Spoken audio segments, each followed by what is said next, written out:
John Boehner now gone, the Tea Party has solidified their control over the Republican Party. Paul Ryan is ready to give corporate America everything they've ever wanted. As House Speaker, he can do that. I have Howard Nations with me now to tell us why we need to be very worried about Paul Ryan's new power.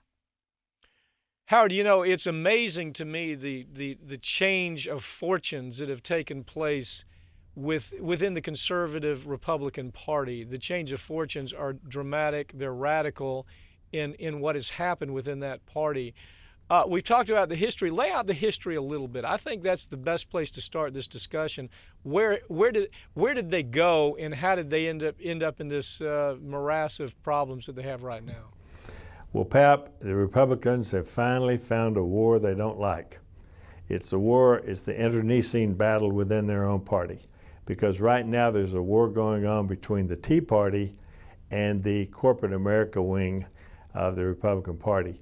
You recall back in 2010, the Tea Party was originally funded by the Koch brothers and other wealthy donors. It was supported heavily by Fox News, and they spent millions of dollars to elect the Tea Party in 2010. Well, the Tea Party's agenda when they got in was to overturn FDR's New Deal, LBJ's Great Society, to eliminate the social safety net, eliminate progressive taxation on the wealthy, eliminate Social Security, Medicare, corporate regulation, and of course, overthrow Obamacare. Corporate America plan was to control the Tea Party as they moved through this whole process, and just to continue to get everything they want out of government. Then, well, let me ask you something. What came out of that effort, though? The driving force in there was this caucus, this conservative caucus that was put together called the Freedom Caucus. Right. And that turned into the real lunatic right. I mean, not to say that the entire Republican Party has not become lunatic, but this is the lunatics within the lunatics. Were they the ones kind of driving this whole effort? Yeah, what happened here, Mike, is that the puppet strings broke. The Tea Party refused to do even the basic legislative functions to keep the government operating, and they ignored the legislative priority of corporate America. And the extreme right wing formed, as you said, the Freedom Caucus, and they did things that the corporate America hated. The government shutdown, the government debt default, defunding of the Export-Import Bank, which loans money to foreign countries to buy U.S. products, which increases our sales, increases share value, and increases corporate compensation. What do you think about it? Explain how corporate America reacted to that. Well, corporate America's reaction was, after the government shutdown that hurt our bond rating, corporate America went ballistic. As a matter of fact, I don't know if you saw it, but your old partner Joe Scarborough was interviewing Charles Koch this morning, and he was talking about exactly this, about how they had won so many elections. They put up all that money starting with Bush, and Charles Koch's answer was, "We haven't won anything when you see what happened after they got in office." Yeah, that was just this morning. In Joe's mind, he still thinks they've won because he's usually about 10 years behind on what's really happening out there. At least. Yeah. Well, the Tea Party broke that great Republican tradition. You know, the old saying was, when you buy a Republican, they stay bought. Well, these guys were sacrilegious. They didn't stay bought at all. So now corporate America in 2013 turned on the Tea Party. And the Chamber of Commerce and National Retail Federation, which includes Walmart, they admitted their mistakes in 2010 in supporting the Tea Party, and they started running candidates against the Tea Party. Well, the Chamber of Commerce was hugely behind that. You had Caterpillar, Pfizer, AT&T, Walmart, that all got together and said, boy, did we screw up. They did. We thought the Tea Party was one of us, but they're just even too lunatic for us. So take it from there. What happened? Well, then in 2014, the Chamber of Commerce spent $35 million to buy back the House of Representatives, but they were not successful. And unfortunately, the reason they weren't successful goes back to John Boehner, because the Tea Party dictated his legacy. He led the true do-nothing Congress. Boehner feared recall, recall vote to remove him as Speaker. So The real point here is that Boehner agreed to the Hast Rule, to continue the Hast Rule. The Hast Rule says that you will not bring a bill to the floor of the House unless at least 50% of the Republicans support it. That gives power to this very small contingent of Tea Party people to control whatever goes to the floor. So, now, this is the same. By the way, let me point out, this is the same Hastert that was just had to plead to being a criminal felon. Right. This was the guy that came up with. This is the Republican who used to be the Republican darling who came up with that rule. But I'm sorry, that's just an aside. I had to go ahead.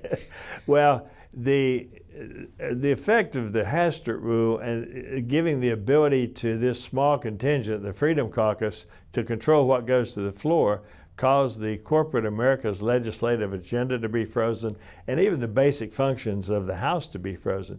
So I think Boehner saw the results of the standing of the House of Representatives. He looks at today's primary, polling preceding the primaries. He sees that Trump, Carson, Fiorina, they control they get over 50% of the Republican primary vote in polling right now. The party is falling apart. So it's your take, and I think other people have done the same thing, reading the tea leaves. Boehner had to go. At one point in his very early career, this is what people don't understand about Boehner. In his early career, he probably could have been equated as a very moderate Republican. Right. But he's had to respond to the clown car. He's had to respond to the crazies, the old, angry, low information, Fox watching crazies that have taken over his party. And it's kind of like a way just to get out gracefully, isn't it? It is. And it was interesting to see what happened. Once he no longer feared the Tea Party, they reauthorized the Export-Import Bank. They passed a clean budget resolution, and they got by without a government shutdown. It's amazing what a fearless leader can actually accomplish. When they're actually fearless. And let me just point out, that was all done really with compromise among all parts of the Democratic Party, the Republican Party, the Independents, which we haven't seen in ages, which tells you that you've got to have adult leadership in the house of crazy, in the house of children. It's like a Home Alone scene in that House of Representatives. And when he did act like an adult, he got a lot done, didn't he? He absolutely did. Now the question becomes, what is Paul Ryan going to do? And I think we have a pretty good clue if we look at his legislative history. Ryan has a 93% legislative rating from the Chamber of Commerce, but his 2015 budget is the real key. It cuts more than $1 trillion from the social safety net, from welfare, food stamps, etc. It cuts $0.5 trillion from other domestic programs. And of course, it repeals Obamacare and prevents defense budget cuts. So when Ryan came in, he made certain concessions to the Tea Party. And the first and most important thing is Ryan agreed to continue the Hastert Rule, which is the basis of the Tea Party's power. He also did a change himself on his position on the immigration bill. There's an immigration bill that was passed by the Senate and is supported by the majority of the House of Representatives. All it has to do is go to the floor, it'll be passed. He's always supported it. Now, he came in now and he immediately made a concession to the Tea Party saying that the immigration bill will not come to the floor so long as Obama is president. So he gave in on that point to the Tea Party. Let's not make any mistake about who Paul Ryan is. You know, as you go back and you look at his history, as you point out, he's got a hugely conservative record. And it's important to point out, this is a guy who called his childhood hero Ayn Rand, who is probably one of the most awful, despicable, anti-everything kind of characters that you'd ever want to read if you can actually read one of her books without chuckling. But anyway, Howard Nations, thank you for joining me, okay? My pleasure.